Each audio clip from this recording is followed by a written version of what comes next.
तो कबीर साहब का एक भजन है और किसी सज्जन ने बोला कि इस पे कुछ बोलिए। तो भजन ऐसा है कि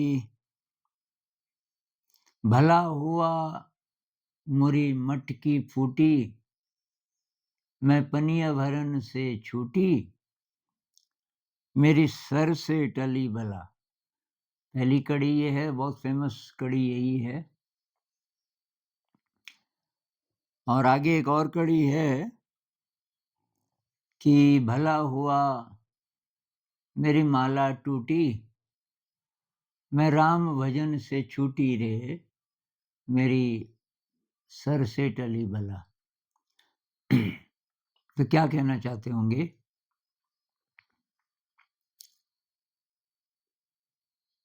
तो एक तो मेरे ख्याल से ये जो रिचुअल्स लोग करते हैं ना बहुत प्रकार के, कि इससे कोई आध्यात्मिक लाभ होगा, तो कबीर साहब एक तो उसके खिलाफ बोल रहे हैं कि उसकी कोई ज़रूरत नहीं है। ये तीर्थ करो, व्रत करो, क्योंकि एक और जगह वो बोलते हैं ना, मोह को कहाँ ढूँढे रे बंदे, मैं तो तेरे पास में। ना तीर्थ में, ना मूरत में, ना एकांत निवास में, ना मंदिर में, ना मस्जिद में, ना काबे कैलाश में, ना में जप में, ना में तप में, ना में व्रत उपवास में, इत्यादि। तो इससे भी वही बात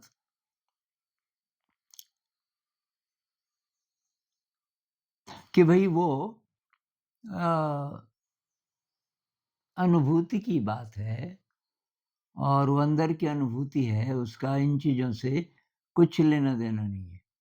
जो हम ये रिचुअल्स करते हैं, कर्मकांड करते हैं, इनकी ज़रूरत नहीं। सभी मिस्टिक्स यही कहते हैं, जिनको ये स्पर्श मिल गया अंदर का, वो सब यही कहते हैं कि यार इसके लिए ये सब करने की तो कोई ज़रूरत नहीं। अरे आप कितना भी कर लो। और बहुत लोग तो उसमें भी करते इसलिए हैं कि लालच है। अब कुछ-कुछ कमेंट्स मुझे आते हैं कि अ, वो सोचते हैं ना यदि-विधि है तो ये कुछ करता होगा, ये पूजा-पाजा इत्यादि। किस देवता की पूजा करने से मैं पास हो जाऊँगा? अरे मैंने कहा तो अपने लिए माँग रहा है तो अगर ये देवता अगर होता भी है, जिसकी तू पूजा कर रहा है, तो तुम तो लालची आदमी हो, अपने लिए क्यों माँग रहे हो कुछ भी? तो कबीर साहब कहते हैं ना कि बिन माँगे मोती मिले, माँगे मिले न भीख। तो मुझे तो वही कबीर साहब इसीलिए पसंद हैं, क्योंकि ये रिचुअल्स वगैरह, वगैरह, वगैरह किसी जगह जाने से कुछ हो जाएगा, मेरा बहुत पहले विश्वास खत्म हो गया था। एक बार एक साधु आया यहाँ और वो सुबह-सुबह की बस से आया, सर्दियों का टाइम था। साधु ने कहा मैं नहाया नहीं। मैंने कहा यार पानी तो बहुत ठंडा है, थोड़ा गर्म करेंगे, नहीं कि फिर मुझे देर हो जाएगी, मुझे आगे जाना है। पता नहीं बद्रीनाथ जाना था, केदारनाथ जाना था। अचानक उसने पूछा, "तो आप तो नहा गए होंगे?" करीब 8 बजे होंगे, 8 साढ़े 8। तो मैंने ऐसे गोलमोल जवाब दिया, मैंने कहा वो आपके लिए करता हूँ इंतज़ाम। उसने फिर पूछ दिया, "किस समय नहाते हैं आप?" भाई मैंने कहा सच्ची बात ये है मैं तो बहुत कम नहाता हूँ, यहाँ ठंडी इतनी ज़्यादा है और चाहे गर्म भी पानी हो जाए तो सुबह-सुबह तो सुबह-सुबह नहीं नहाते आप? अरे मैंने कहा सुबह-सुबह की बात कर रहा तो मैं कभी-कभी तो हफ्ते में भी नहीं नहाता हूँ और देर भी हो जब ठंड बहुत ज़्यादा होती है, उसको बहुत निराशा हुई। फिर उसने कहा आप तो सब तीर्थ कर चुके होंगे, उत्तराखंड में रहते हैं। मैंने कहा भाई मैं तो कहीं नहीं गया। बद्रीनाथ, केदारनाथ, गंगोत्री, यमुनोत्री और भी तीर्थ हैं, क्योंकि मुझे तो ये फालतू लगता है भई वहाँ जाके कुछ मिलेगा। ना मैं किसी मंदिर जाता। तो मैंने देखा कबीर साहब भी वैसा ही कुछ बोल रहे हैं, इसलिए वो मेरे फ़ेवरेट हैं। और कोई आडंबर नहीं कबीर साहब की भाषा में, कोई फालतू के अलंकार नहीं है, क्योंकि सीधी-सादी भाषा बोलते हैं कि लोगों को समझ आ जाए। तो ये जो मटकी फूटी है ना, तो इस फ्रेज़ में मेरे ख़्याल से कहीं अहंकार की भी बात है कि ये जो डूअरशिप है ना, कि मैं हूँ करता। जब तक बहुत दूर जाना पड़ रहा है मटकी को लेके और पानी भर के ला रहे हैं, वो शायद इसका प्रतीक है कि हम ज़िंदगी को अपने दम पे जीने की कोशिश करते हैं, जब तक हमें किसी बड़ी शक्ति का स्पर्श नहीं होता। तो मैं डूअर हूँ, जब तक आप डूअर हैं, कर्ता हैं, तब तक संघर्ष है जीवन में और डर है, पता नहीं हो कि ना हो, क्योंकि विश्वास तो है नहीं। विश्वास कब आता है, जब आपको कुछ आभास हो जाता है, थोड़ा सही-सही, कि यार मेरी ज़िंदगी को चलाने वाली फ़ोर्सेस पता नहीं कितनी बड़ी-बड़ी शक्तियाँ चला रही हैं और मुझे चिंता नहीं करनी चाहिए, मुझे एक्सेप्ट करना चाहिए जैसा भी है। दुःख है, सुख है, तो मैं पनिया भरन से छूटी। उस रियलाइज़ेशन के बाद या विश्वास से भी काम चल जाएगा, जब तक आपको अनुभूति नहीं मिली, तो उसके बाद कि लगता ही नहीं कि मैं कुछ कर रहा हूँ। मैं पनिया भरन से छूटी, यानी कि सारी ज़िम्मेदारियाँ खत्म। अब इसका मतलब ये नहीं कि आप बस लेज़ी हैं, कुछ नहीं कर रहे। ये कुछ ऐसा है कि डांस जैसी बन जाए ज़िंदगी। कोई भी काम है, अब डांस में मान लीजिए कि आप 5 घंटे से नाच रहे हैं और आपका कोई दोस्त है, कोई एलियन है, किसी दूसरी दुनिया से आया, दोस्त हो गया। उसको नहीं पता ये क्या कर रहे हैं। ये जो संगीत बज रहा है और उसपे लोग, तो वो देख रहा है, इंतज़ार कर रहा है। उसके बाद वो पूछता है आपको कि भाई बहुत संघर्ष, 5 घंटे से आप इतना ज़्यादा मेहनत कर रहे हो। तो आप बोलोगे कौन सी मेहनत? ये जो आप हाथ-पाँव और सारे शरीर से इतनी सारी चीज़ें कर रहे हो, बहुत थका देने वाला काम होगा ये तो। बहुत स्ट्रगल। तुम बोलोगे अरे यार ये तो डांस है, इसमें तो मज़ा आता है। ऐसे ही संत लोगों की ज़िंदगी भी है। अब वो बहुत बड़ा संत है, उसकी भी ज़रूरत नहीं, जिसको विश्वास हो गया कि मुझे कुछ चिंता की ज़रूरत नहीं। ये जो मटकी है ना और उसमें पानी है और सिर पे बोझ है, सर से टली भला जब मटकी फूट गई, तो ये बोझ काम का नहीं है, ये बोझ होता है चिंता का। काम ज़्यादा थोड़ी होता है, वही चिंता फालतू की। काम हो या ना हो, ये हमने आदत डाल ली चिंता की। तो वो सिर पे हमेशा बोझ है। अब वो पनिया भरन को जाए या ना जाए, वो दिन भर चाहे बैठी भी हुई है या बैठा ही भी हुआ है, ये बोझ है ही है। ये है डर का, और तब उससे विचार पैदा होते हैं। ये जो परीक्षा जब नज़दीक होती है तो स्टूडेंट्स को पता होगा। तो अगर आपको विश्वास आ जाए तो परीक्षा चाहे कितनी भी कठिन हो, आप तरंग में रहोगे। आप पढ़ोगे जो पढ़ना है, रटोगे नहीं। पास होगे तो ठीक, फेल हो, क्योंकि फेल पास का तब मीनिंग नहीं रहता। तब ज़िंदगी का मीनिंग कुछ और हो जाता है। तो यही कह रहे हो कि ये एक तो रिचुअल्स की ज़रूरत अब नहीं पड़ रही है, क्योंकि माला ही टूट गई। पानी लाने की ज़रूरत नहीं पड़ रही है, क्योंकि मटकी फूट गई। तो ये माला टूट गई, यानी कि पता चल गया कि ये कर्मकांड की ज़रूरत नहीं है। कुछ दिन पहले कोई कमेंट था कि ये जो श्राद्ध क्या चल रहा है आजकल नवरात्रि, तो कि जो पितरों के लिए क्या करना पड़ता है वगैरह-वगैरह।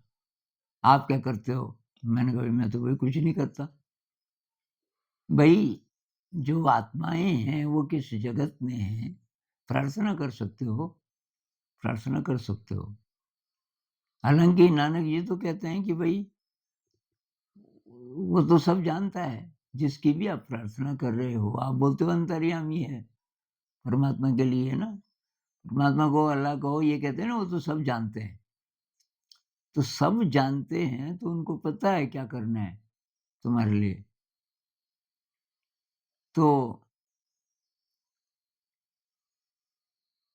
बिन बोलिया सब कुछ जानदा, नानक साहब कहते हैं ना, बिना बोले ही कि तुम तो सब जानते हो। अ, किस आगे मैं अरदास किसके आगे करूँ फिर? मतलब किससे मैं विनती करूँ, किससे प्रार्थना करूँ, क्या बोलूँ? तुम तो पहले से सब कुछ जानते हो। तो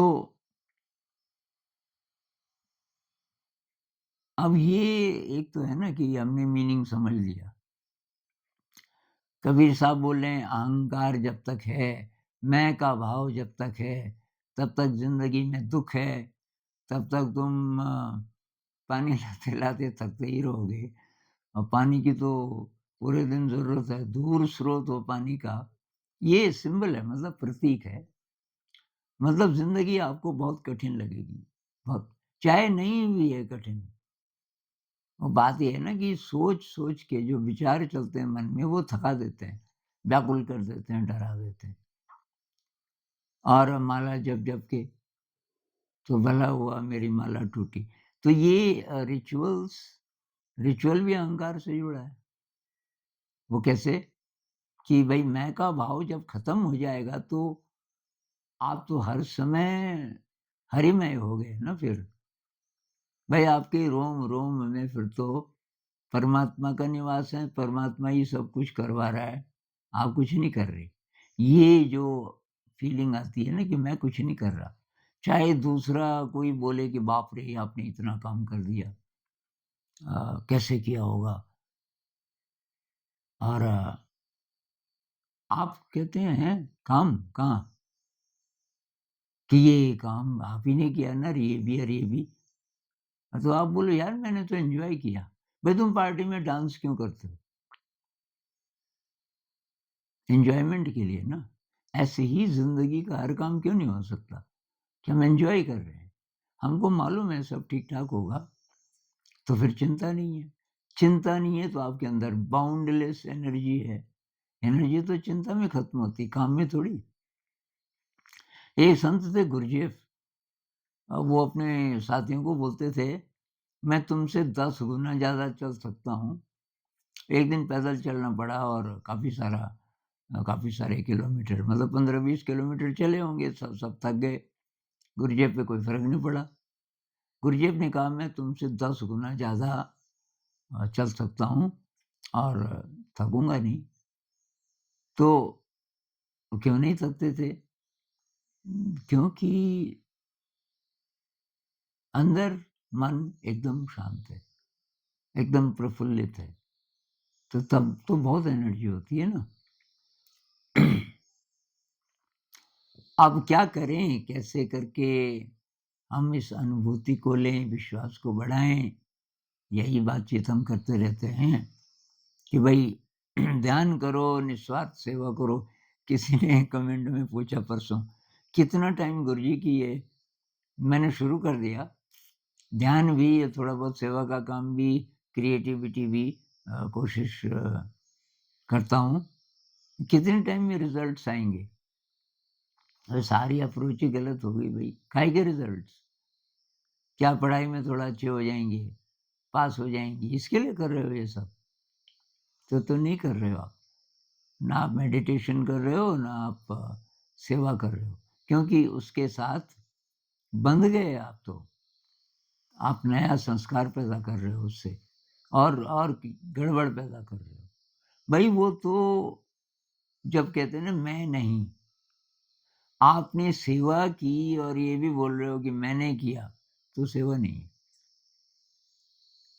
तो असली सेवा का मतलब कि मेरा तो है ही नहीं।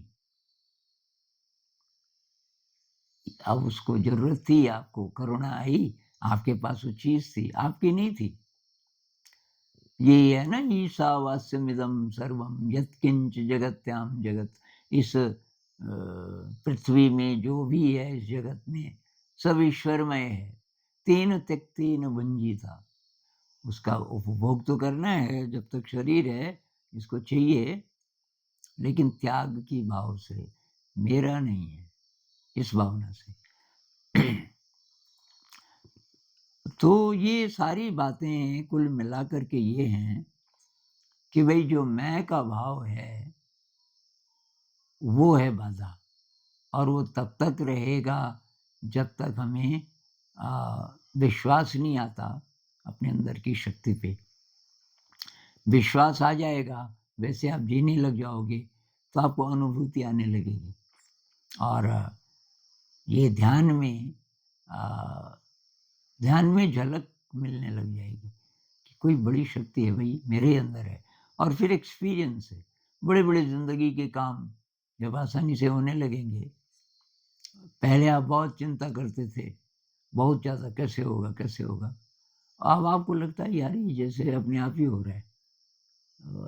बड़ी-बड़ी चीज़ें हो जा रही हैं, तो तब विश्वास बढ़ जाता है यार कोई शक्ति तो है। तो मेरे ख्याल से कुछ-कुछ ऐसा हो रहा है कबीर साहब। नमस्कार।